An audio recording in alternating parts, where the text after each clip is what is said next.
Ladies and gentlemen, kindly please be seated. West Bengal, Dr. C.V.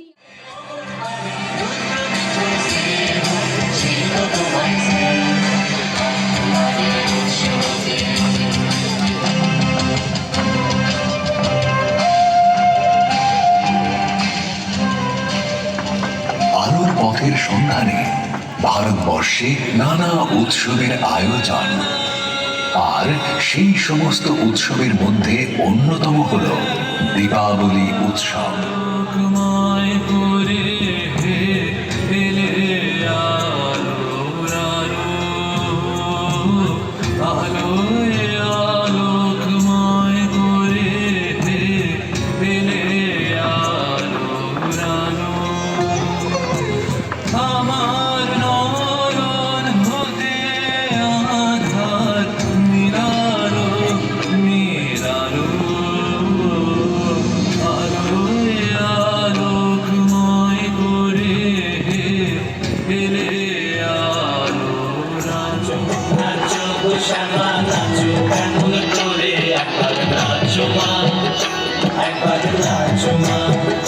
তুমি যেমন করে নেচেছিলে আজ সোনার ঘরে, তুমি যেমন করে নেচেছিলে আজ সোনার ঘরে, একবার নাচো মা, একবার নাচো মা, একবার নাচো, নাচো গো শ্যামা নাচো তেমন করে, একবার নাচো মা, একবার নাচো মা, একবার নাচো, নাচো গো শ্যামা নাচো তেমন করে।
Show my